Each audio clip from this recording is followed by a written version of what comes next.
Bueno, muy buenos días a todos quienes están presentes en esta mañana, donde estamos iniciando la segunda sesión de la cuarta unidad eh, destinada al análisis del enfoque sociocultural de la comunicación, que, como les decía, tiene como una de sus dimensiones, ejes y puntos distintivos, ¿no?, la comprensión de la dimensión semiótica de nuestro modo de comunicación, del modo de comunicación específico de los seres humanos. Cuando decimos dimensión semiótica, con esto referimos al hecho de que el modo como nosotros nos comunicamos es a través de sistemas de significación, y lo que intercambiamos es fundamentalmente sentido.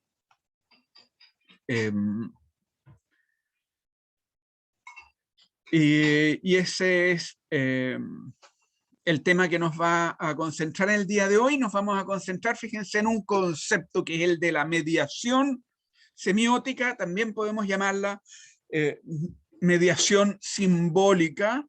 Son dos términos próximos asociados que operan como equivalentes semánticos, ¿no? El concepto de semiosis apunta a la capacidad de significar. Viene del griego semeion, que es signo, y un signo un sustituto representativo, algo que está por algo distinto de sí mismo.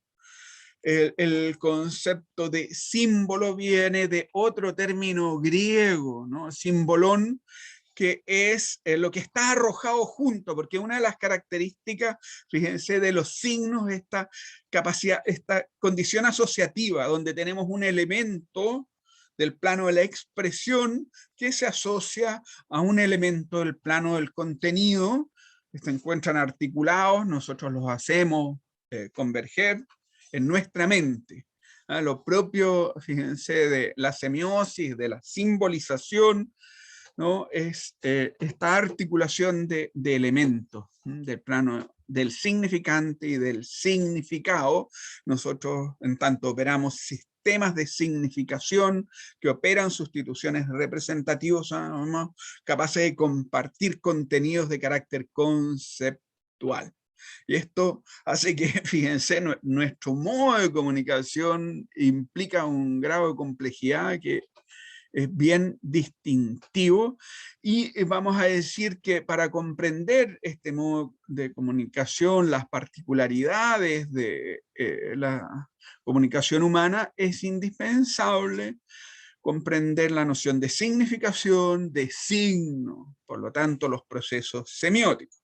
Y hoy día nos vamos a aproximar a la mediación semiótica, es decir, el análisis de los procesos en los cuales intervienen los signos, porque uno de estos es precisamente la comunicación.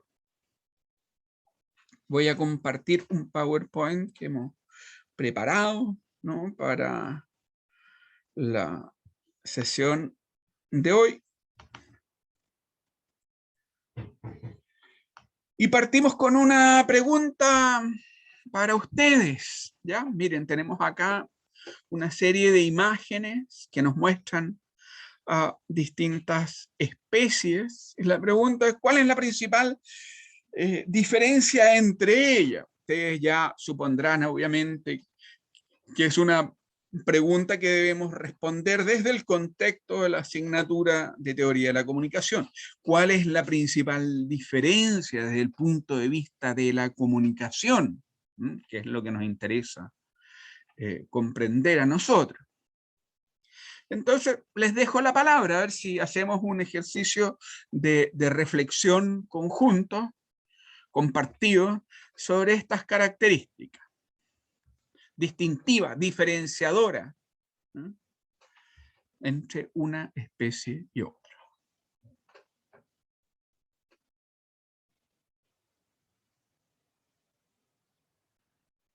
Los escucho.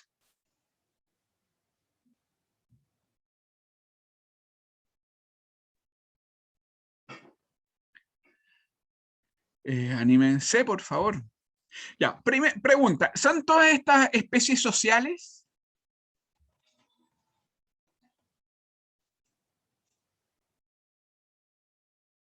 ¿Me escuchan? Perdón.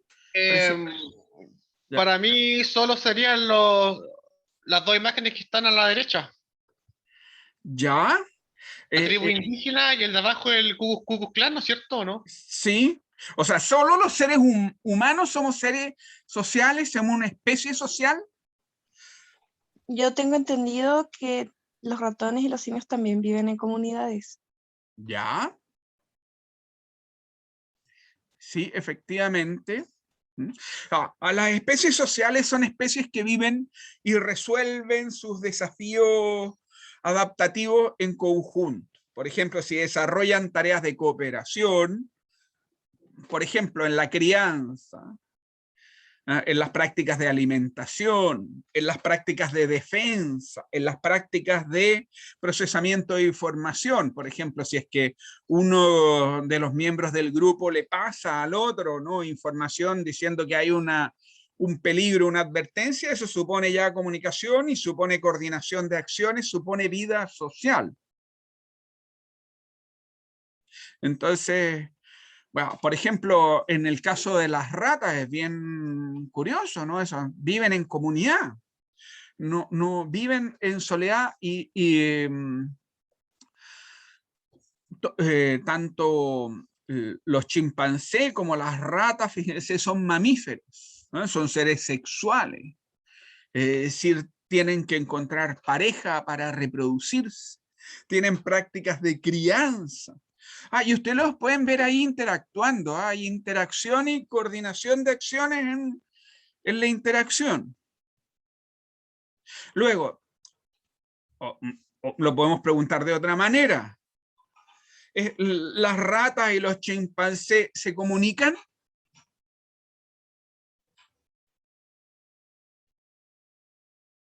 Sí, po. ¿Seguro? ¿Están todos de acuerdo? ¿Alguien lo pone en cuestión? La pregunta es ¿cómo se comunican?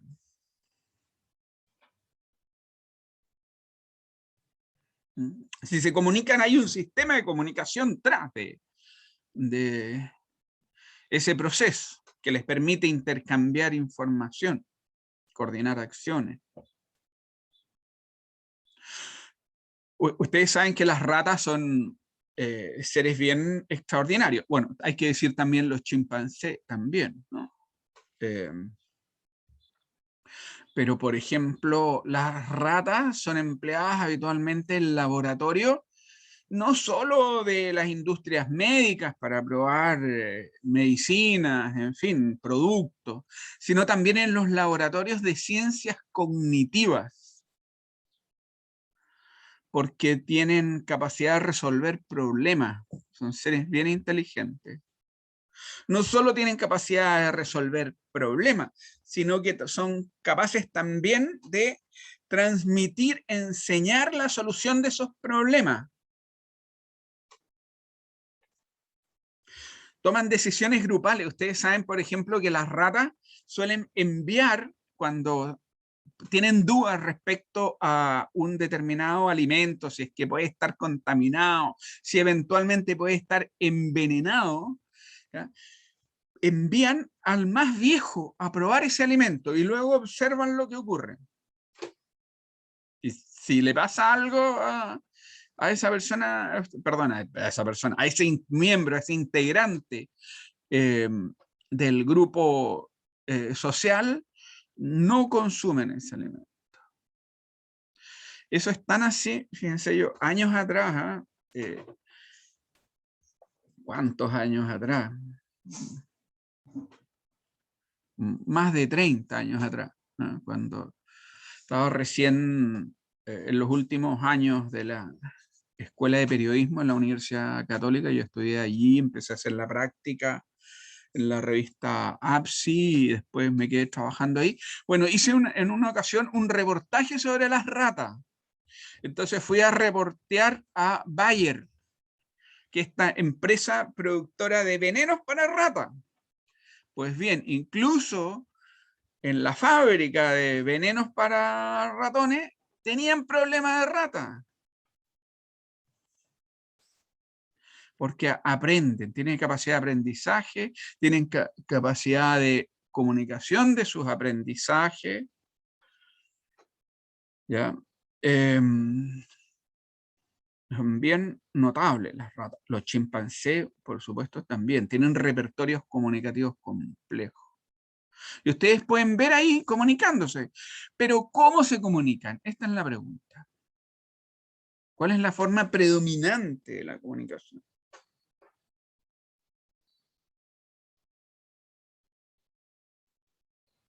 Según yo, los chimpancés son como más de gestos.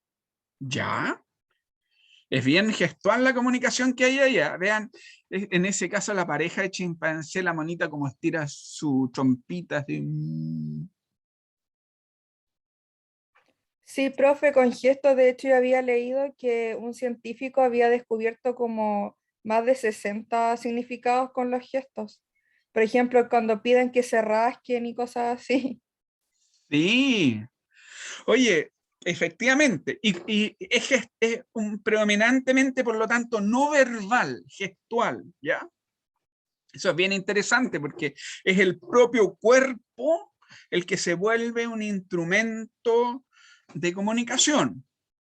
Pero fíjense lo que propio de esa comunicación no verbal es que suele ser altamente contextualizada. ¿Ya?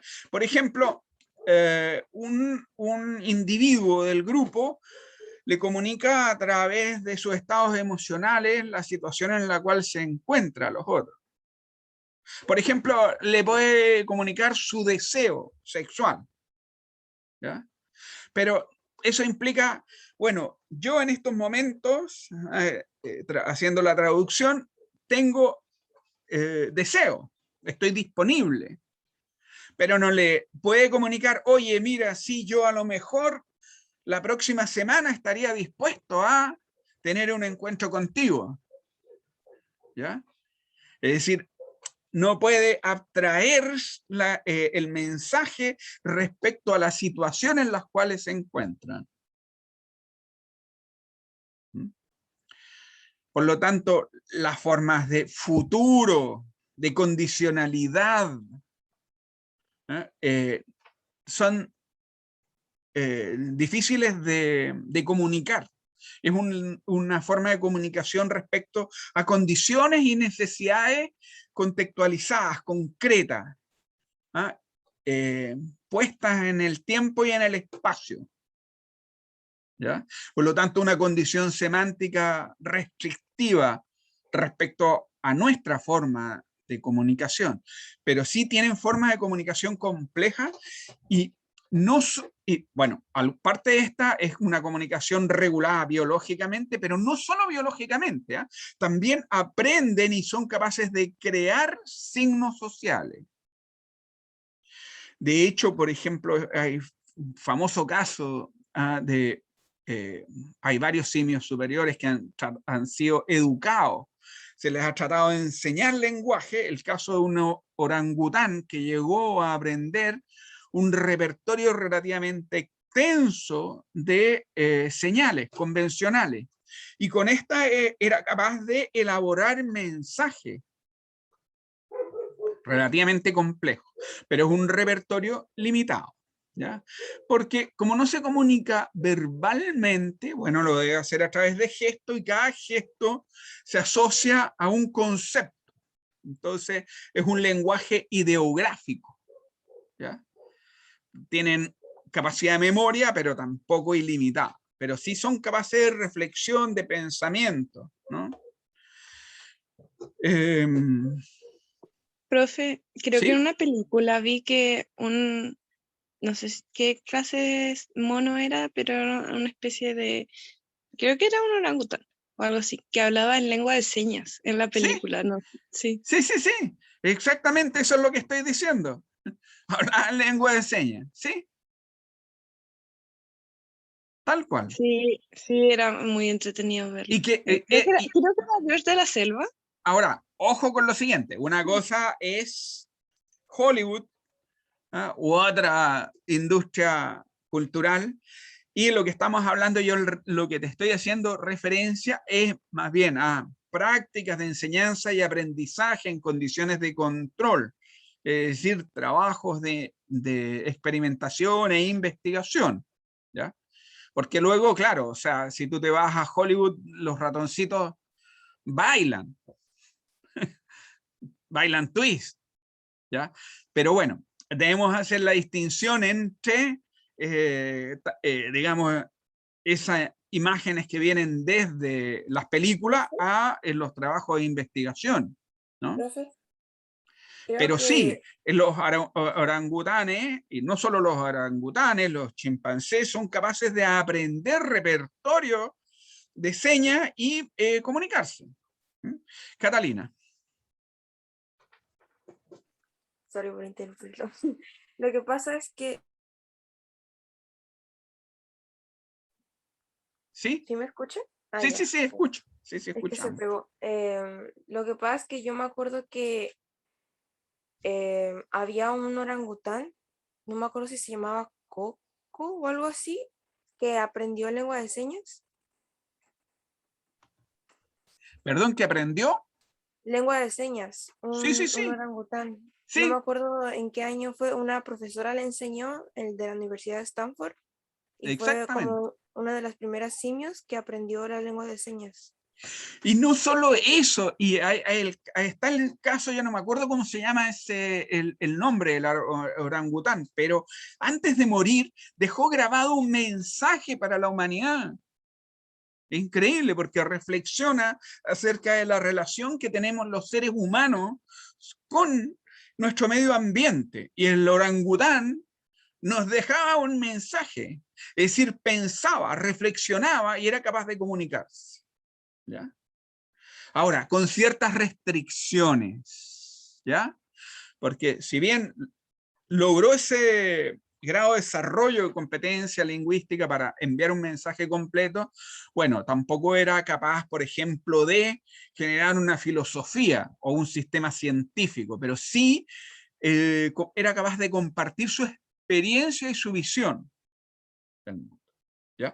Y como te decía, ¿qué es lo que ocurre con el lenguaje de señas? No era, era un lenguaje sí ideográfico, ¿ya? Por lo tanto, lo que iba haciendo era señalizando no fonemas, sino ideas, conceptos, enlazando conceptos a través de gestos. Ya, por ejemplo, si yo les digo, a ver, ¿dónde está la cámara? Ahí, ya, paz en el mundo. Así, ese tipo de cosas. Ahora ya, bueno.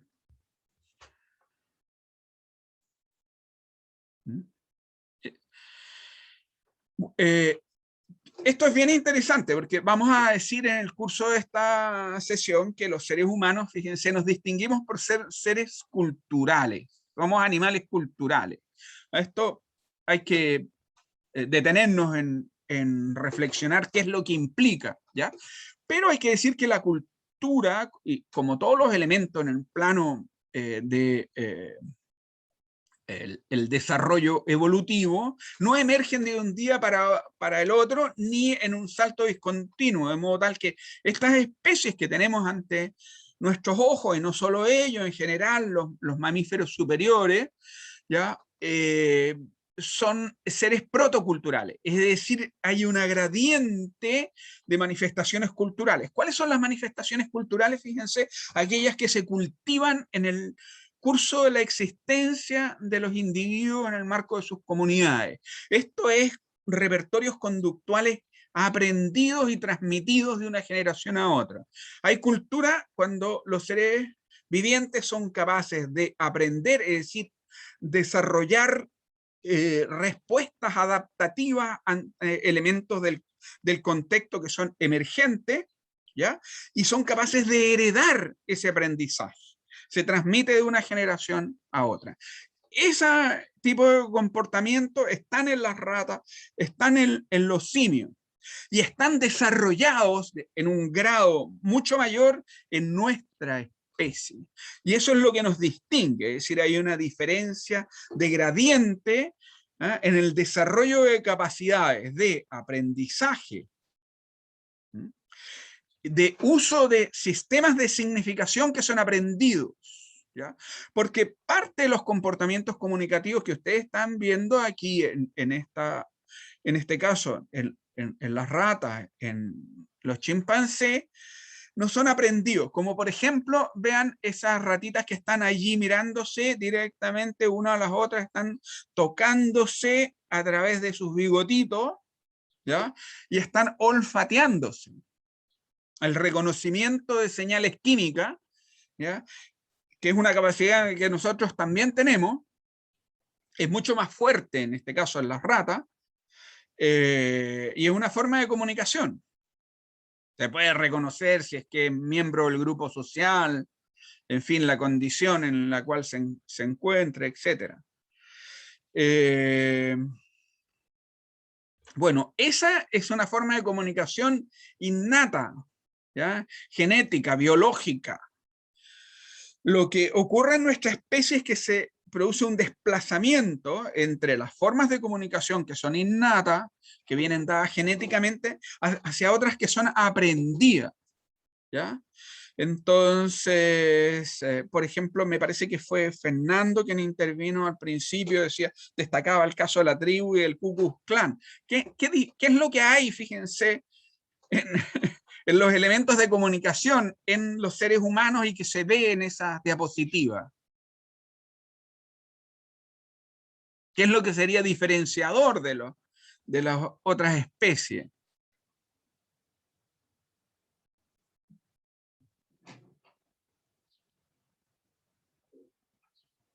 Fíjense cómo en nuestra especie nosotros recubrimos nuestra corporalidad y nuestro entorno de elementos que son significativos, pero que han sido creados por nosotros. Esta capacidad de crear elementos expresivos, los llamamos significantes, que son portadores de contenido, por ejemplo, estatus, condición étnica, condición de género, pertenencia a una cofradía religiosa, ¿ya? Aparecen entonces elementos que son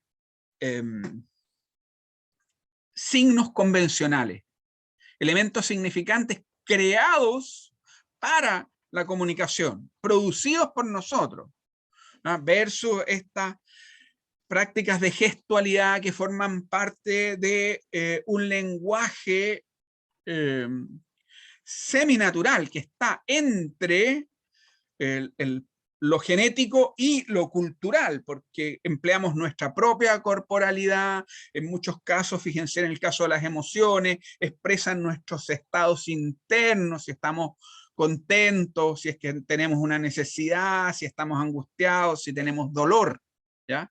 Eso es una forma de comunicación innata, ¿ya? A ver... Carlos dijo, preguntaba, profe, disculpe, dijo elementos. Carlos, a ver, desarrolla un poco más tu... Sí, cuando dije, no sé si específicamente es el tema de elementos significantes o componentes expresivos. ¿Ya? Por ejemplo, vean el tocado de plumas, ¿ya? En los collares, las marcas que se ponen en la cara, elementos significantes, por ejemplo, el vestuario es un elemento significante. El hecho de que se emplea esa ropa, ese ropaje blanco, con la capucha, por ejemplo, ¿ya? Las cruces inscritas sobre esas túnicas que portan los sujetos, todos esos elementos tienen significado. La cruz que llevan los miembros de esa cofradía, fíjense, hay un sistema cosmovisionario que está siendo expresado allí. Son elementos significantes. Y si ustedes ven la ratita y los chimpancés, no tienen ninguno de estos elementos. No llevan vestuario, no llevan elementos de adorno, No están generando elementos específicamente para significar, sí se comunican con su cuerpo, con su mirada, con sus posiciones, son capaces de transmitir información.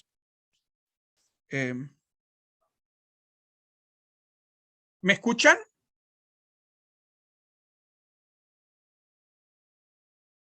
¿Me escuchan, por favor? ¿Ah? Sí, profe. Es que me están saliendo mensajes acerca de los altavoces. Estaba preocupado ahí que podría haber perdido el uso del micrófono. Bueno, entonces hay una diferencia importante, ¿ya? Y esta diferencia está, fíjense, en el desarrollo de la capacidad semiótica, la capacidad de comunicarse a través de sistemas de significación que son creados socialmente, ¿ya? Estos elementos significantes que emplean tanto los individuos de esta tribu como de esta cofradía religiosa son creados por ellos. No son elementos que naturalmente tengan un significado, sino que convencionalmente, por acuerdo social, significan. Y significan, por ejemplo, la posición que tiene un miembro de la tribu, su condición de género, ¿ya? Su estatus, su condición social, por ejemplo, si es soltero o es casado. En el otro caso, sus creencias religiosas. Bueno. Entonces, es la emergencia de esta capacidad de comunicación a través de sistemas de significación aprendidos. Cuando son aprendidos, quiere decir son adquiridos en el curso de nuestra vida, y como tienen un carácter social, es decir, estos sistemas han sido creados por nosotros. ¿Qué es lo que ocurre? Nosotros tenemos disponibilidad para hacer que distintas materialidades, distintos elementos signifiquen, y se institucionalizan por un acuerdo social. Somos capaces de crear elementos significantes de un modo libre, ¿ya? Mientras esta otra especie sí lo hacen también, pero de un modo mucho más restringido. En nuestro caso, nuestro sistema de comunicación ha evolucionado, ¿no? Ha sido seleccionado en el curso de la evolución desde unos modos de comunicación biológicos, genéticos, a otros de carácter ontogenético, es decir, aprendido en el marco del espacio social, generado socialmente. Y eso nos aumenta exponencialmente nuestras capacidades. Claro, eso está acompañado también de cambios en el plano evolutivo, desarrollo del cerebro, capacidad de manejo de información, de procesamiento de información, capacidad de memoria. Aumenta el tamaño y complejidad del cerebro en nuestra especie, y eso nos hace capaces de manejar mayor cantidad de información, de hacer cálculos lógicos, de tener un mayor grado de memoria, que es indispensable para manejar estos sistemas de significación. Y entonces en el curso de nuestras vidas los aprendemos. Y las sociedades están siempre creando, transformando esos sistemas de significación. La emergencia de ese modo de adaptación es lo que se denomina la mediación simbólica o semiótica. Vamos a usar estos términos de un modo sinónimo. Miren, acá tengo una cita de Ernst Cassirer, que es un filósofo alemán que desarrolla una larga reflexión sobre la capacidad simbólica en los seres humanos. Nos dice, miren, lo que ocurre en nuestra especie es que vivimos un espacio simbolizado, un espacio cubierto de significados, ¿ya? Vamos a leer esta cita y reflexionamos en torno a ella, ¿ya? Dice, miren, el hombre ya no vive en un puro universo físico, sino en un universo simbólico, es decir, cubierto de significado. El lenguaje, el mito, el arte, la religión constituyen parte de este universo simbólico, ¿ya? el lenguaje, el mito, el arte, la religión constituyen parte de este universo simbólico, forman diversos hilos que tejen la red simbólica, la urdiembre complicada de la experiencia humana. El hombre no puede enfrentarse ya con la realidad de un modo inmediato, es decir, desprovista de sentido, ¿ya? No significada, ¿no? Con puros datos fácticos físicos, sino que experimentamos un mundo que está revestido de significado. No puede verla como si dijéramos cara a cara, desnuda, podríamos decir, ¿ya? La realidad física parece retroceder en la misma proporción que avanza la realidad simbólica. En lugar de tratar con las cosas mismas, en cierto sentido, conversa constantemente consigo mismo. ¿Por qué? Porque lo que hacemos es ver un mundo revestido de significados, cubierto de términos que lo designan, por lo tanto un mundo representado, un mundo significado, ¿ya? Y aprendemos, en tanto crecemos en una determinada sociedad, precisamente ese orden de significado, que cambia de espacio social, de un espacio social a otro, ¿ya? Este orden de representaciones, de significados, de valores, ¿ya? De orientaciones conductuales que resultan significativas, es lo que distingue a la cultura, ¿no? Que es este espacio cultivado por los seres humanos, producido por ellos. En lo que nos está diciendo, fíjense que lo que nos distingue en relación a otras especies es precisamente el grado en el que se desarrolla esta capacidad de significación. De modo tal que ya no vivimos en un mundo puramente físico, sino en un mundo significado, en un mundo semiótico. Eso se lo ha llamado en un espacio de significación, un universo de sentido, se lo ha llamado semiósfera. Un entorno revestido, por lo tanto, de relaciones significativas. Parece que hay una evidencia, a ver, el comentario dice, una evidencia de ese párrafo es el mundo de imágenes que vivimos. Sí, vivimos, por supuesto, las imágenes son otro modo de significar. Ustedes veían en el caso de la cofradía religiosa que hay ahí una comunicación que es icónica, es decir, no solo verbal. El vestuario significa, ¿no? En ese caso, el ponerse una determinada capucha, eso era una cofradía religiosa de una hermandad española de estas de Semana Santa. ¿Ya? Y entonces muestra la adhesión a ese credo cristiano y católico, ¿no? Y marchan con la cruz en señal de penitencia y algunos se dan de azote, en fin. Efectivamente, son imágenes. En realidad es un mundo cubierto de significados que se expresan de distintas maneras, ¿eh? A través de íconos, a través de signos convencionales creados por nosotros, a través de índices, múltiples tipos de signos, ¿eh?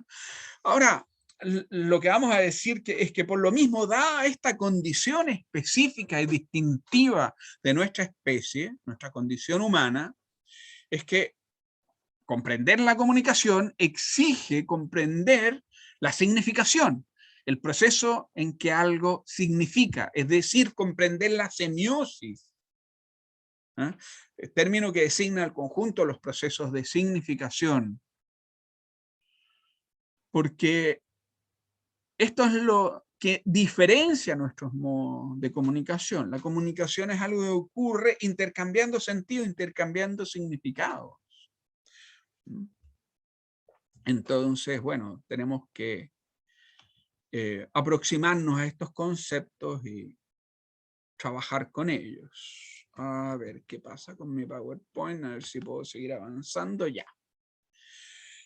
Fíjense, un rasgo particular, diferenciador, específico de nuestra especie es que nuestro repertorio conductual no se especifica al momento de nacer. Es decir, nuestras capacidades son muy limitadas al momento en que llegamos al mundo. ¿Qué es lo que somos capaces de hacer? Pues muy pocas cosas. Ya, nuestro cuerpo sí es capaz de controlar ciertas funciones fisiológicas básicas, como es la temperatura, el latido del corazón, la respiración. Todos esos procesos están regulados por una zona del cerebro que es el tallo, es la base, está acá en la raíz, en la nuca, ¿no? El tallo cerebral. Somos capaces, sí, de emitir algunos tipos de señales. Por ejemplo, a ver a quién se le ocurre qué tipo de señalización somos capaces de realizar al momento de nacer.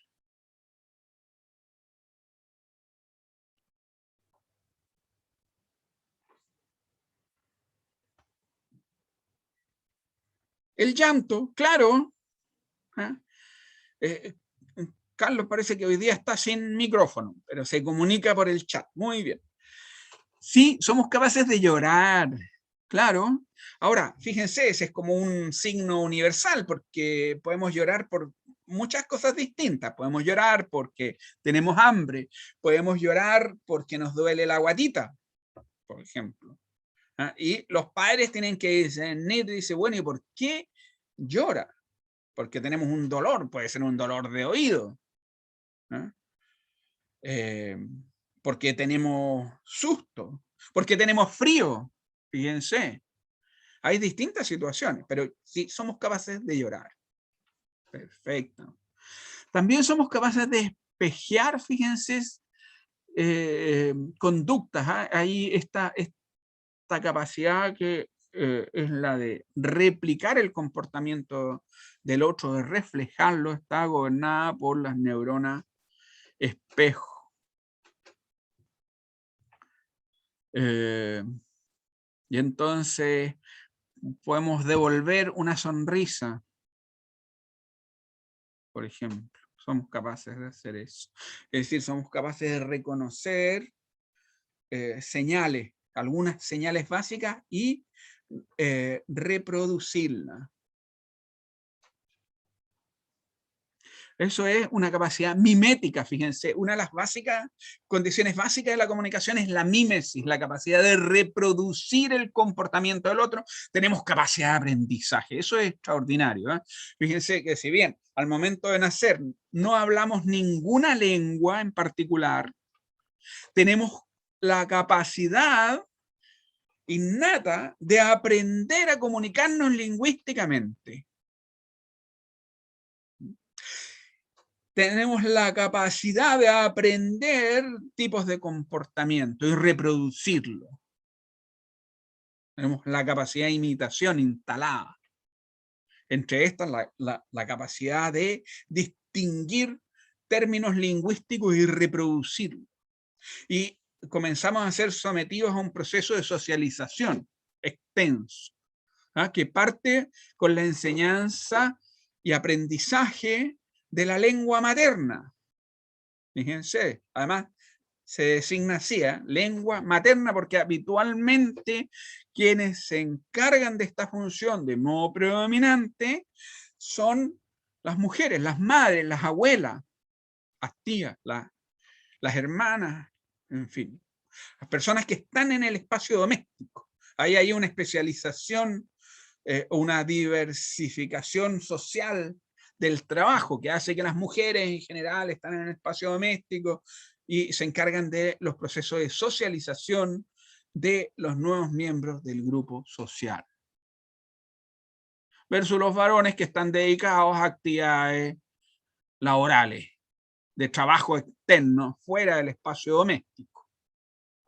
Eso mismo hace, fíjense, que por ejemplo, una diferenciación tendencial, por favor, de género, porque cada ser humano es único y distintivo, pero hay una diferenciación tendencial. Si vemos en general los individuos de género femenino tienen una capacidad de desarrollo del discurso del habla mayor que el de los varones. Las mujeres hablan más, se juntan a hablar, necesitan hablar, porque han sido programadas en el curso de la evolución para transmitir la lengua, por eso se llama lengua materna. No es lengua paterna, no, es lengua materna. Tienen una gran capacidad de conversación, diríamos una necesidad también del ejercicio de la conversación, mucho más acentuada que la que tenemos los varones. Las niñas además aprenden a hablar antes que los niños, por ejemplo. Bueno, entonces, fíjense, ¿qué es lo que estamos diciendo? Nuestro repertorio conductual no está especificado al momento de nacer. Se va a definir en el espacio social. ¿Ya? Allí aprendemos una lengua que nos va a permitir intercambiar sentido. Aprendemos también pautas de comportamiento. Cuestiones tales como qué se come, cuándo se come, dónde se come, cómo se come, cómo uno se viste, qué actitudes tiene en los distintos contextos, cómo se procesan las necesidades biológicas básicas, ¿ya? Cuestiones tales como el control de los esfínteres. ¿Va? Son cuestiones que aprendemos en el espacio social. Y entonces nos transformamos en seres sociales en comunidad. ¿Listo? Comportamiento aprendido. Esto es lo que se señala Maturana y Varela, ¿no? Estos neurobiólogos chilenos describen como ese desplazamiento desde los modos conductuales definidos en términos filogenéticos hacia otros modos conductuales definidos en términos ontogenéticos, es decir, que se aprenden en el curso de nuestras vidas, nuestra biografía situada en una comunidad. Y dependiendo de las comunidades donde crecemos, es que se especifican nuestras pautas de comportamiento. Y entonces individuos que crecen en distintas comunidades tienen pautas de comportamiento que son diferenciadas. ¿Ya? Entonces hay diferencias que tienen que ver con este aprendizaje que desarrollamos en el curso de nuestras vidas y que es extenso. Además, hay que pensar que ustedes todavía siguen involucrados en estas pautas de socialización, que estamos en la universidad donde seguimos siendo socializados, ¿no? Ay, no quiere avanzar mi PowerPoint. A ver, ¿qué le pasa? Ahí sí. Ya. Entonces, fíjense, hay un proceso de modelación social que se inicia en los grupos de referencia primario al interior de la familia, que luego en nuestras sociedades tiene un carácter institucionalizado y en distintas sociedades opera a través de distintas instituciones. ¿Ya? Cómo se produce la reproducción social, la socialización de los individuos. Esto es el aprendizaje de las normas del grupo. ¿Ya? Entonces, bueno, todos nosotros somos sometidos a un largo proceso de modelización social. El trabajo en la universidad es parte de esto, fíjense, es la adquisición de conocimientos y competencias para el ejercicio de una profesión que les va a ser reconocida una vez que ustedes obtengan el grado, ¿no?, de licenciado y el título profesional y que los habilita para el ejercicio, ¿no?, de ciertas funciones sociales específicas, como son los de la comunicación social. En nuestras sociedades, vean, en Chile, por ejemplo, ¿no?, el porcentaje de personas que llegan a la universidad es altísimo. Esto quiere decir que se ha ido extendiendo los niveles de...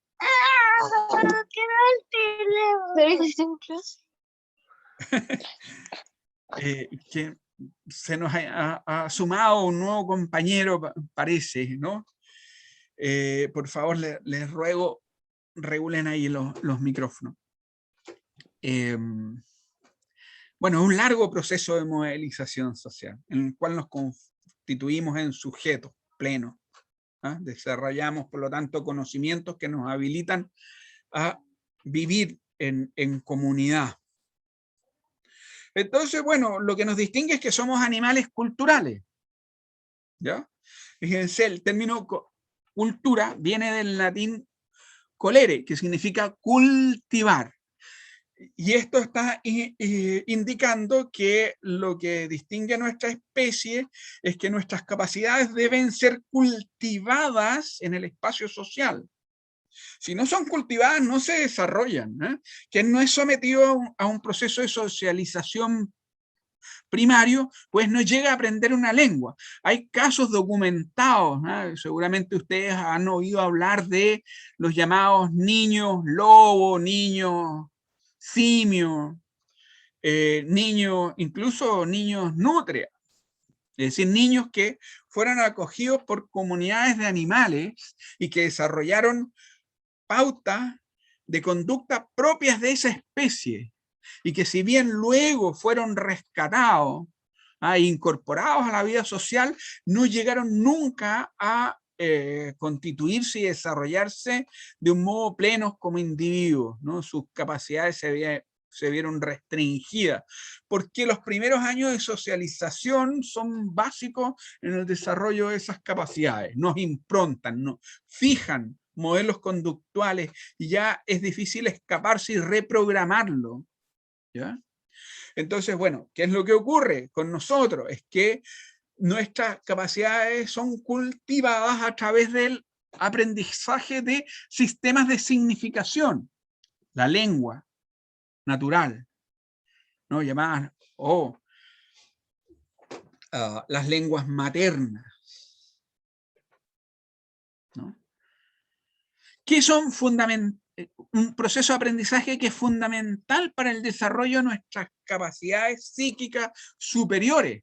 La capacidad del cálculo, la capacidad de la sintaxis compleja, de la composición, del desarrollo de discursos elaborados. Bueno, se desarrollan a través de la adquisición de estos sistemas de significación, y eso permite, ¿no?, que nuestra capacidad se despliegue plenamente.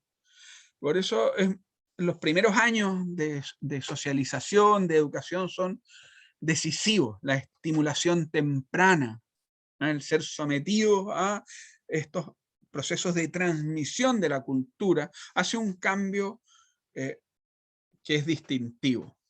Por ejemplo, cada vez más claro que los niños que son socializados en más de una lengua desde el comienzo, pues desarrollan una capacidad políglota, que a quienes no hemos sido socializados de esa manera, pues nos resulta muy difícil de adquirir después. Hay niños que de pronto son socializados no en 2, sino en 3 y hasta en 4 lenguas simultáneamente desde sus primeros años, y desarrollan una capacidad increíble, digamos. El cerebro despliega en mayor grado sus capacidades. Ahora bien, fíjense, el aprendizaje de estos sistemas de significación modelan nuestra mente, le dan forma, porque nos hacen ver el mundo, significarlo, comprenderlo de una determinada manera, ¿ya? Organizan, por lo tanto, nuestra visión del mundo. Nos dice un poco cómo se constituye este universo que tenemos frente a nosotros. Nos permiten participar activamente de la vida social en el grupo al que pertenecemos, es decir, permiten el despliegue de nuestra capacidad de comunicación y hacen posible, por lo tanto, involucrarnos en la vida social de estos grupos, ¿no?, de referencia. Ya, somos animales culturales, esto quiere decir que hemos sido cultivados.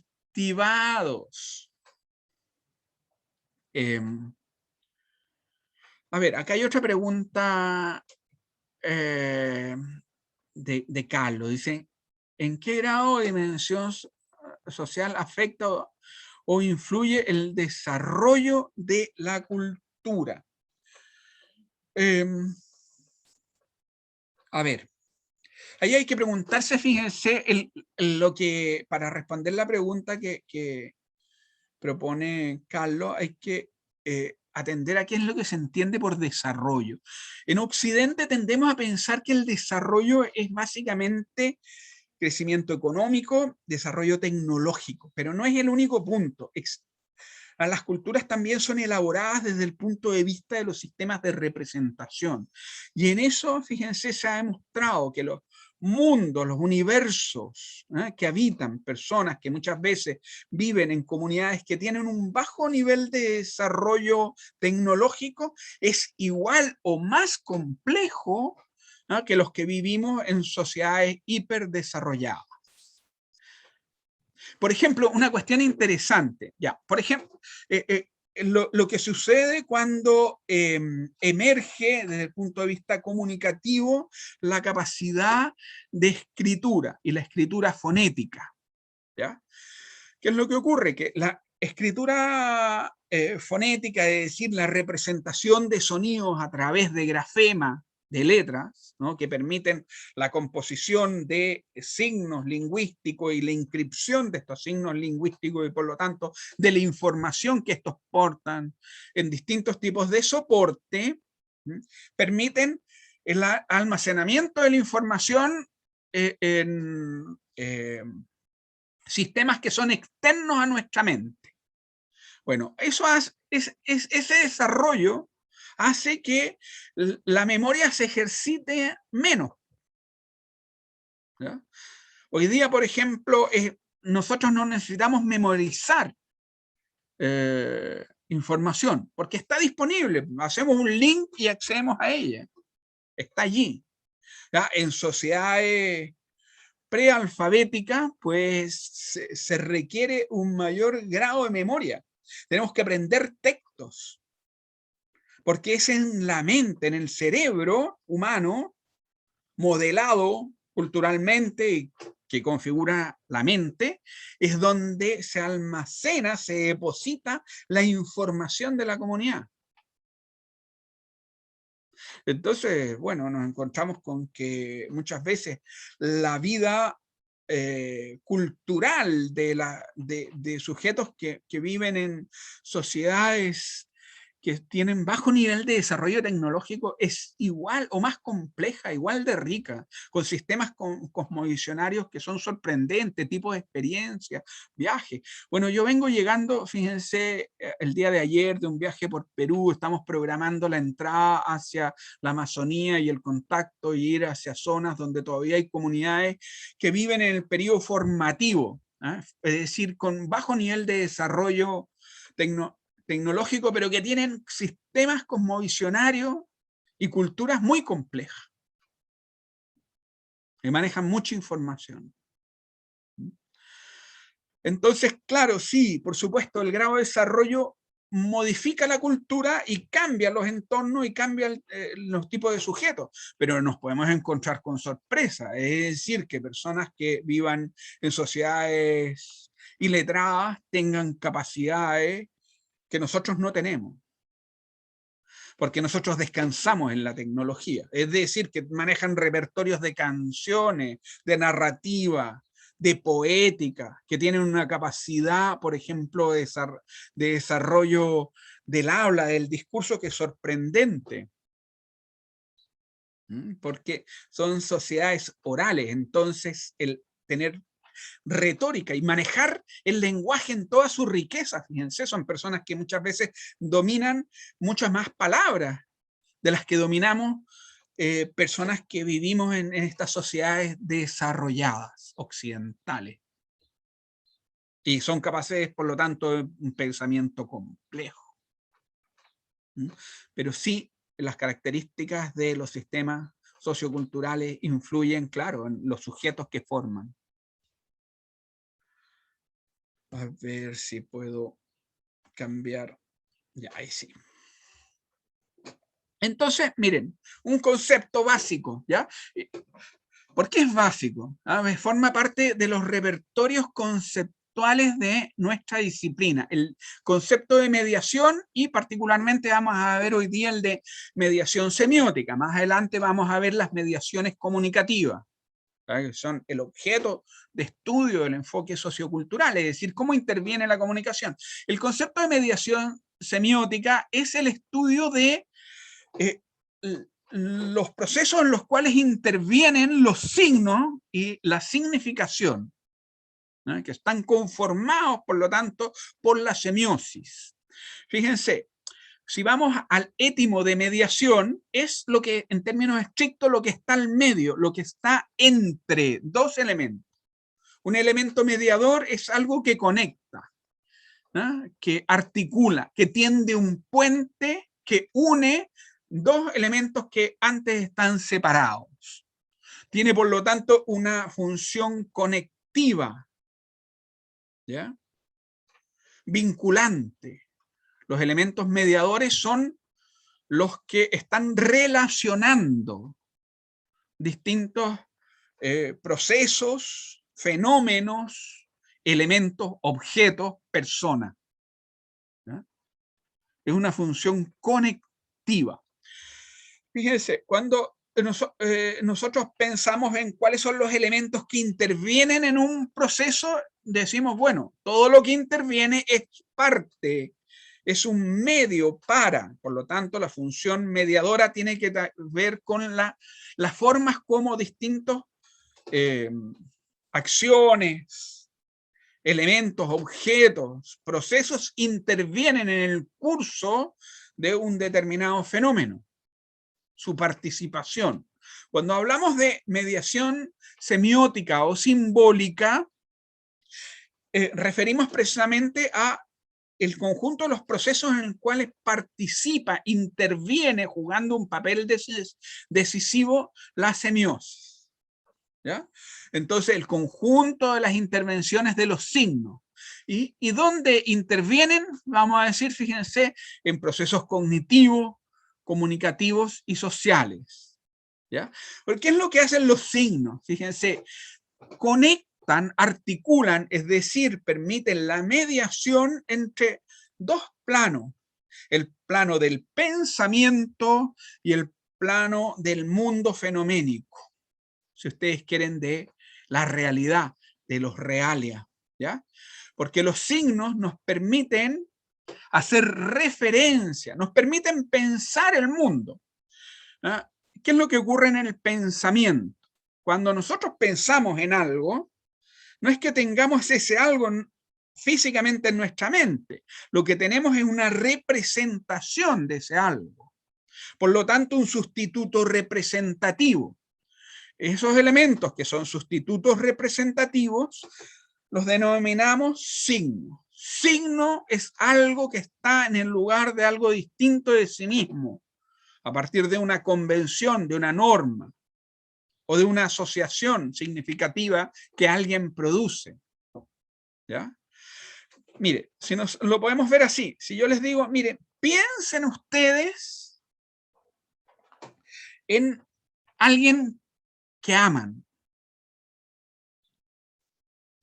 ¿Ya? Piensen en alguien que es importante y significativo para ustedes. Cuando nosotros pensamos, ¿cómo lo hacemos? Pues, ¿cómo se aparece ese alguien en nuestra mente? Pues se aparece bien a través de un nombre, pensamos en una persona, o se aparece a través de una imagen. ¿Ya? Pero tanto nombre e imagen son sustitutos representativos de esa persona. Dicho de otro modo, no, lo que tenemos en nuestra mente no es a la persona que amamos, que es importante para nosotros, sino una imagen o un concepto de esa persona que nos permite traerla a la mente. ¿Ya? Y entonces, ¿qué es lo que ocurre? Que el pensamiento se produce a través del uso de esos sustitutos representativos.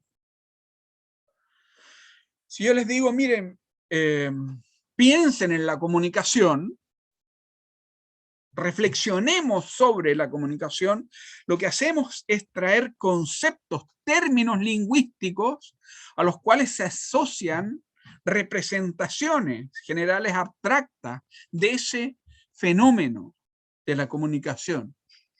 Entonces pensamos a través de sustitutos representativos. Luego, ¿qué es lo que ocurre? Que los procesos cognitivos están mediados por signos.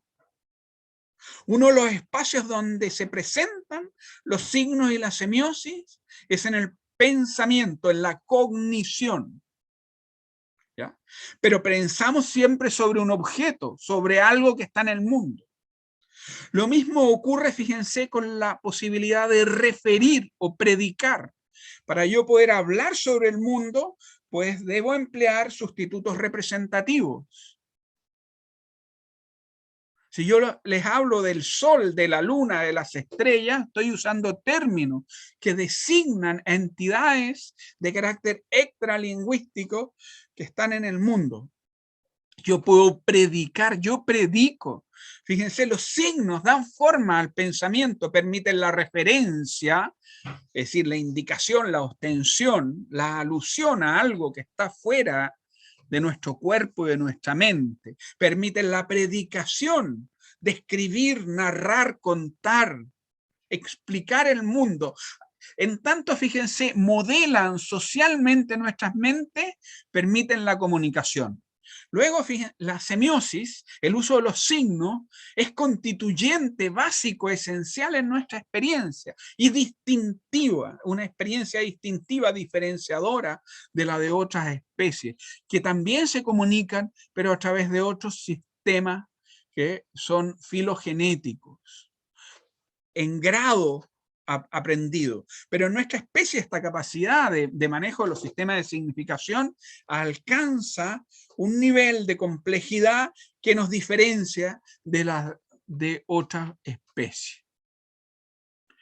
¿Ya? Entonces, fíjense, mediación semiótica, el conjunto de los procesos en los cuales intervienen los signos. Decimos, ocurre que en nuestra especie el pensamiento y la cognición, la comunicación y la articulación de la vida social se encuentran mediadas por el uso de signos, por la semiosis, que tiene una función articulante, conectiva, ¿ya? Que va a conectar nuestra mente con el mundo, nuestras mentes, ¿ya? Nos conecta a nosotros como individuos y entre individuos y hace posible la vida social. Luego, para entender la comunicación, que es una de las prácticas en las cuales median los signos, tenemos que entender la semiosis, comprender cómo ésta opera, ¿ya? Porque ocurre en la comunicación, ¿ya?, que nosotros nos comunicamos a través de sistemas de significación. Eso hace que lo que propio de la comunicación en nuestra especie es que esta ocurre como una práctica mediada simbólicamente, un proceso de interacción simbólica que emplea los sistemas de significación, y en tanto emplea sistemas de significación que son compartidos, nos permite entendernos. ¿Ya?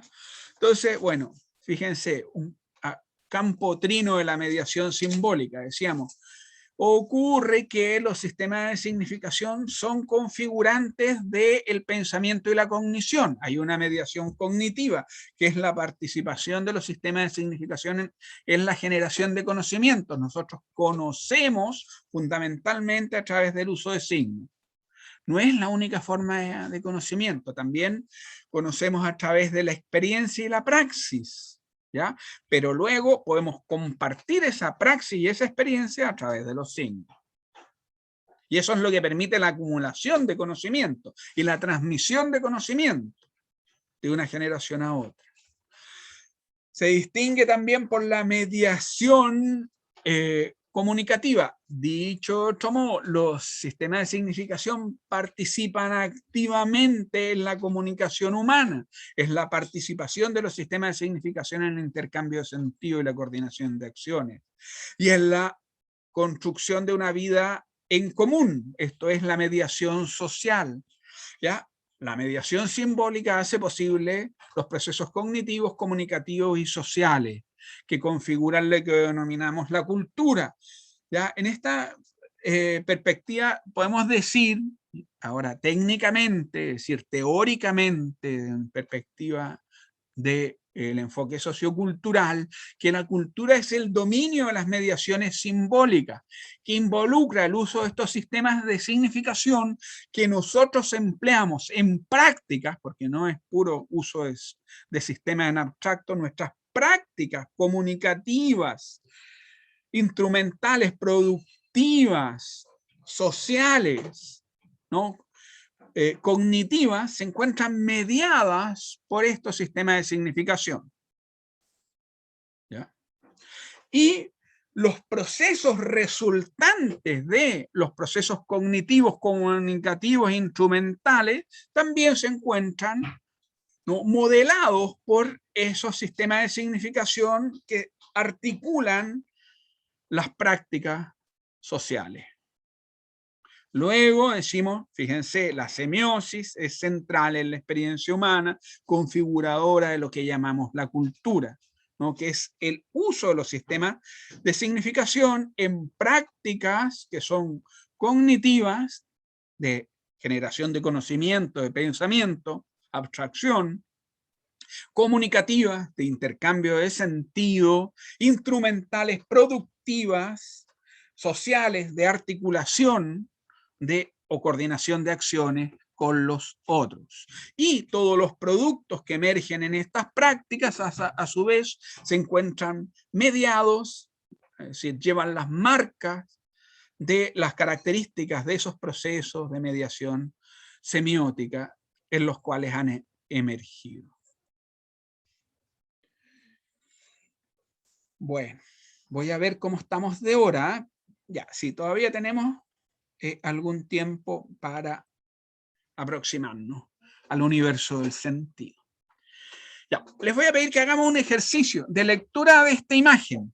¿Ya? Por allí alguien decía, hacía en el comentario, profesor, sí, el universo está revestido de significado, está revestido de imágenes. Bueno, aquí yo comparto una imagen que está, pues, revestida de significado. Y les pregunto, a ver, ¿qué son capaces de reconocer allí? ¿Qué es lo que ven? ¿Cómo podemos leer esa imagen? ¿Qué podemos decir de ella? ¿Portará significados o no? Representa a Adán y Eva, pero en la foto aparece solamente Eva. ¿Ya? ¿Y quién es Eva?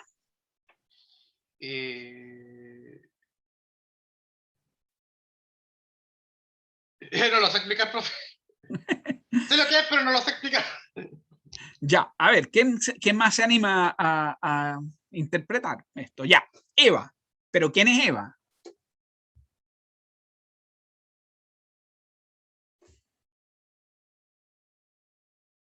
Un personaje que aparece en la Biblia que representa el pecado.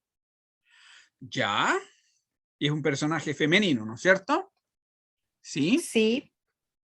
Y representa el pecado. ¿Y qué es el pecado? Mire, acá se produjo algo importante, ¿eh?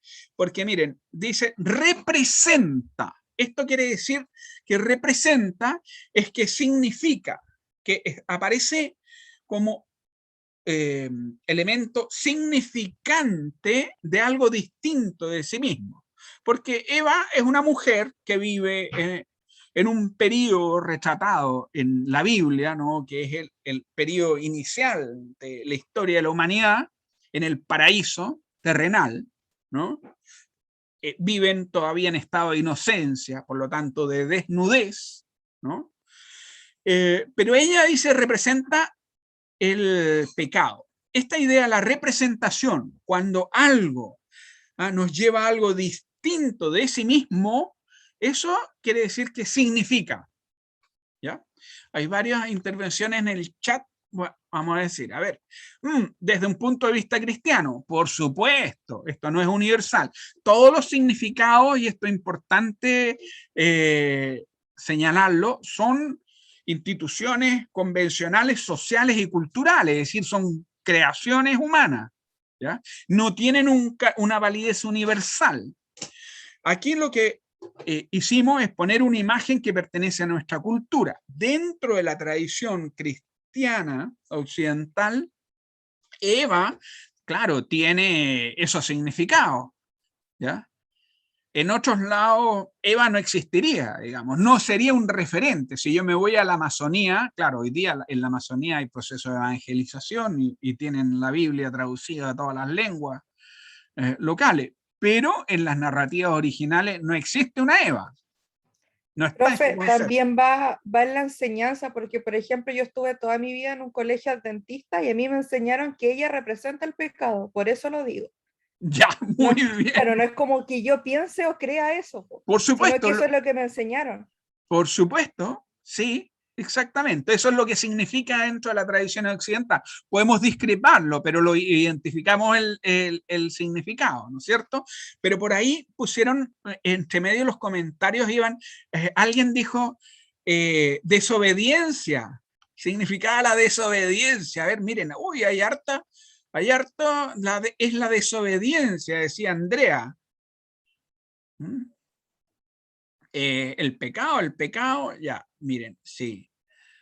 La manzana, ¿la manzana qué significa? ¿Es el pecado o cómo se significa la manzana? ¿Y la serpiente? Hay otros Según, elementos significantes, ¿eh? Claro, eso según la es... Biblia, profe, ¿Ah? según la Biblia, la manzana como que representaba el conocimiento. O sea, como que había un árbol de que Ya. Dios le había ordenado de no comerlo. Es Y el entonces, árbol del conocimiento, eso es el árbol de interesante. El conocimiento. árbol también, fíjense, representa, es decir, significa, es el símbolo del conocimiento. Eva es el símbolo de la desobediencia o el pecado. La manzana es el fruto prohibido, un fruto que no debía probar el hombre. Y es interesante señalar, uno se pregunta, oye, ¿y por qué pusieron una manzana? ¿Por qué no es una naranja?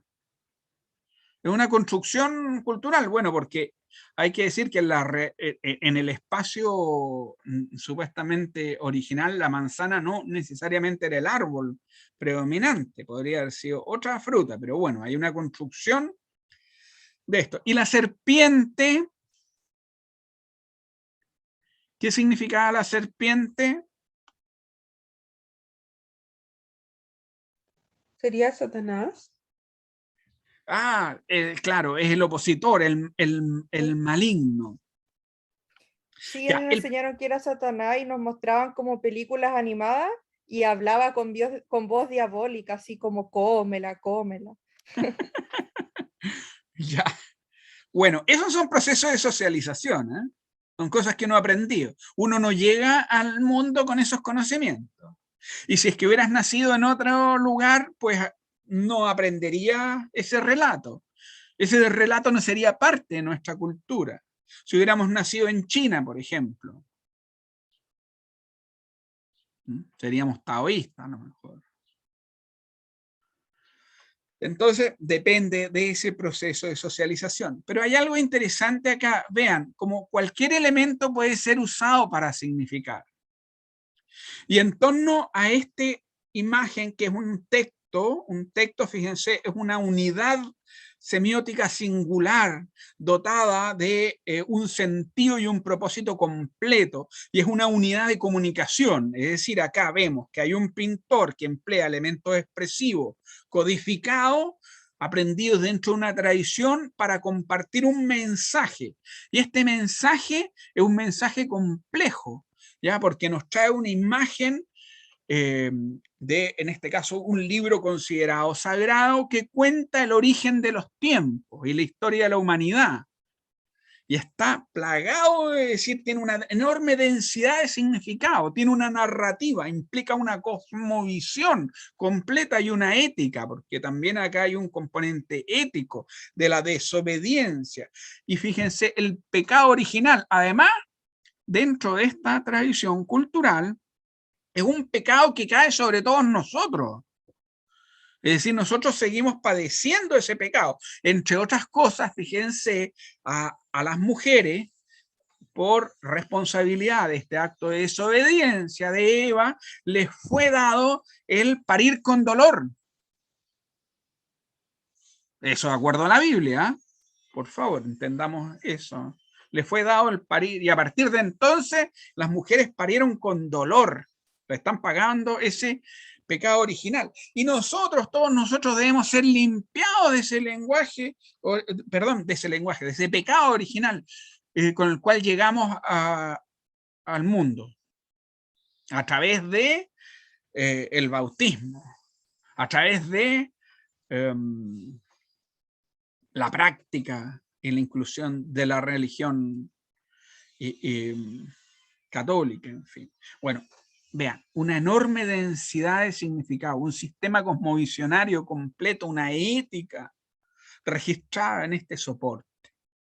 Y vean, como cualquier elemento puede ser empleado para aportar significados como sustituto representativo. Lo propio del signo y la semiosis es esa práctica de sustitución representativa. Porque fíjense, nosotros nos hemos dicho aquí, frente a este cuadro, he ahí una mujer desnuda con una manzana en su mano al lado de un árbol donde hay una serpiente. Sino que hemos dicho que cada uno de estos elementos está como algo distinto de sí mismo, donde la mujer desnuda es Eva y es el símbolo de la desobediencia. Es la manzana el fruto prohibido, el árbol es el árbol del conocimiento del bien y del mal, al cual a cuyo fruto no debía acceder el hombre. Fíjense, hay algo interesante también, ¿eh? El pecado es un pecado de conocimiento. Creo que Carlos puso por ahí el término del libre albedrío. Efectivamente, es la decisión humana de probar del fruto del conocimiento y rebelarse contra Dios. Bueno. A ver si seguimos avanzando. Bueno.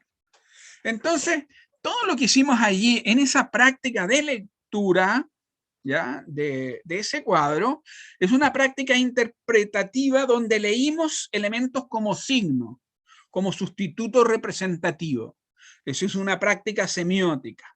La semiosis, este concepto semiosis, designa, fíjense, al proceso en que algo funciona como signo. Y signo es algo que refiere o remite a algo distinto de sí mismo, de acuerdo a una convención o de una asociación significativa que alguien realiza. Hay que distinguir entre los signos personales, es decir, que cada uno de nosotros puede hacer una asociación significativa a partir de su propia experiencia, versus los signos convencionales, los elementos que están instituidos para significar. ¿Ya? Si ustedes ven la imagen y ven a alguien que le está haciendo ese signo, pues uno se ofende, ¿no es cierto? Porque está codificado un determinado significado que tiene una connotación sexual y que constituye una ofensa para nosotros y nos enojamos. ¿Ya? Y abajo dice, ¿por qué insultar? Ignorar duele más. Claro, el no responder puede resultar significativo, solo que no siempre está codificado así, no está tan fuertemente codificado. Lo que le da el valor comunicativo a ese gesto es que hay una convención que nos permite interpretarlo y que todos sabemos lo que significa. Bueno, todos quienes hemos sido socializados, ¿ya? En esa asociación significativa. ¿Sí? Bueno, lo importante, fíjense, es retener el concepto de semiosis, que es sinónimo de significación. Significación es el proceso en que algo funciona como signo. Signo es un sustituto representativo, algo que representa a algo distinto de sí mismo, es decir, refiere porque es capaz de estar por. ¿Ya? Porque cuando vemos esta imagen nos decimos, hay una señorita parando el dedo. ¿ya? Eso sería una descripción. Si lo tomamos como un insulto, quiere decir que lo estamos significando, me está ofendiendo, ¿ya? Porque es un signo fálico que constituye para nosotros una agresión. Ahora bien, miren, el campo disciplinario que se aboca al estudio del conjunto de los procesos de significación se denomina semiótica. La semiótica es ese campo disciplinario. Decimos campo. Ay, me faltó ahí. Voy a corregirlo al tiro. Me faltó una una E. Ahí sí. Ya. Este campo disciplinario, es decir, un espacio donde convergen distintas disciplinas, ya que se dedica al estudio del conjunto de las variantes de los procesos de significación, se denomina semiótica. En algunas partes también se desarrolla como disciplina, es decir, como un estudio especializado. En nuestro país no, pero hay lugares del mundo, por ejemplo, en la escuela de Tartu, en Estonia, donde uno puede estudiar semiótica desde el nivel de pregrado hasta el postdoctorado, ¿ya? Curiosamente, esta semana tenemos el Congreso Chileno de Semiótica. La Asociación Chilena de Semiótica tiene su congreso, va a ser virtual. Yo participo de él, tengo una ponencia que se va a desarrollar por estos días, de modo tal que en nuestro país está presente también este campo disciplinario.